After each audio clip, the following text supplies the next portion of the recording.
Atom यानी परमाणु, यह इस ब्रह्मांड का वह मूल भाग है जिससे पूरा ब्रह्मांड बना हुआ है। एक एटॉम के अंदर न्यूक्लियस होता है जो कि उसका अधिकतम भार लिए होता है, जिसमें काफी ज्यादा मात्रा में एनर्जी स्टोर होता है। इंसान उसी एनर्जी का उपयोग करना चाहता है जिससे उसे ईंधन की समस्या से मुक्ति मिले, पर इंसान ये नहीं जानता था कि इसका उपयोग सावधानी से करना होता है। थोड़ी सी गलती से पूरे विश्व को भुगतान करना पड़ सकता है। तो आइए आज उसी एक घटना पे नजर डालते हैं, कैसे प्रकृति ने इंसानों को उनकी गलतियों से सबक सिखाया।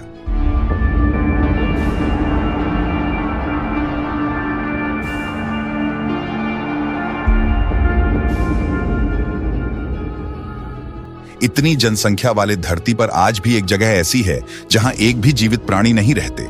ये सुनकर आश्चर्य हुआ ना, पर यह सच है। जगह का नाम है प्रिपियट, जो कि यूक्रेन देश में स्थित है। इस जगह पे ऐसी भयावह घटना हुई है कि उसे सदियों तक भुला पाना मुश्किल है।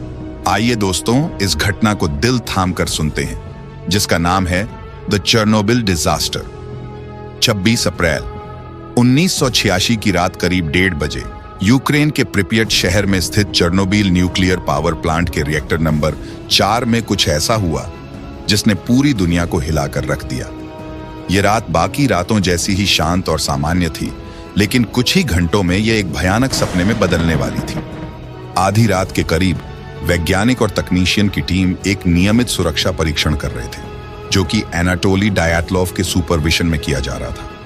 यह परीक्षण, जिसे पहले भी कई बार किया जा चुका था, इस बार एक गंभीर भूल की कगार पर खड़ा था। परीक्षण के दौरान सुरक्षा प्रणालियों को अस्थायी रूप से निष्क्रिय कर दिया गया, जिससे रिएक्टर की स्थिरता में कमी आई। इस प्रक्रिया में कुछ तकनीकी समस्याएं उभरने लगीं और वैज्ञानिकों द्वारा की गई गलतियों ने स्थिति को और भी बदतर बना दिया।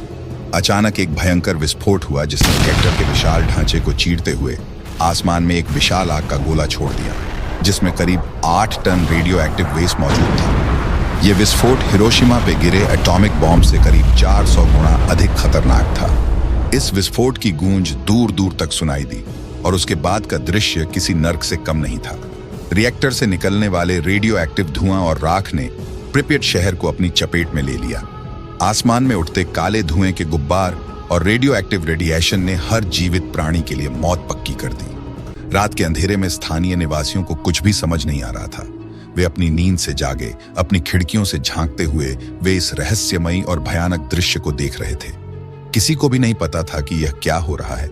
एक पुल जो प्रिपियट शहर को चेरनोबिल पावर प्लांट से जोड़ता था, उस पे कि लोग बच्चे बूढ़े खड़े होकर उस दृश्य को देख रहे थे, इस बात से अनजान होकर कि न दिखाई देने वाले रेडियो एक्टिव पार्टिकल्स उनके शरीर से पार हो रहे थे, जिससे उन्हें पल भर में मौत का सामना करना पड़ता।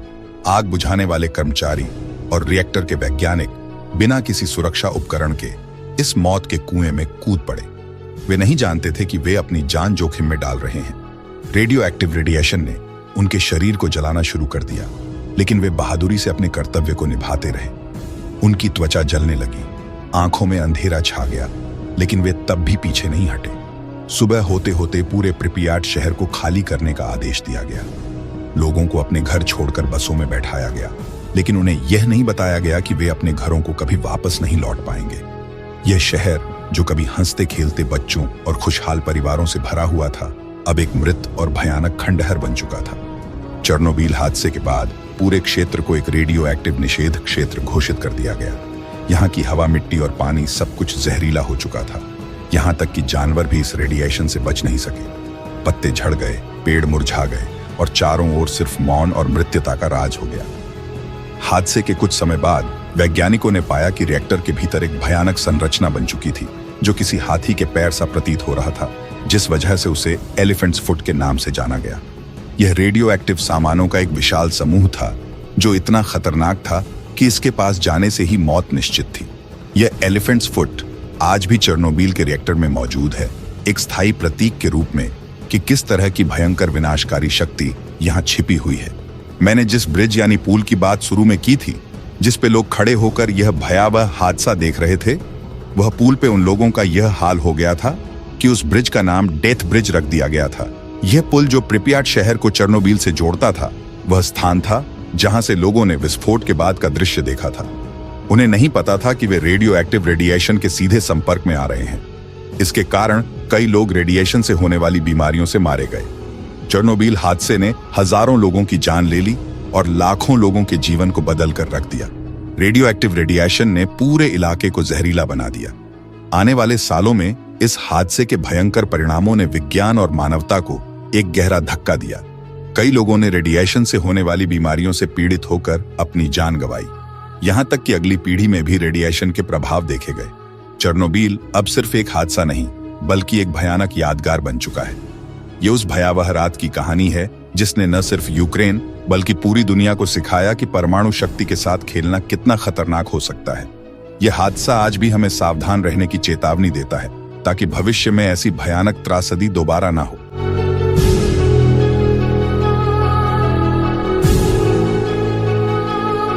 धन्यवाद। जय हिंद, जय भारत।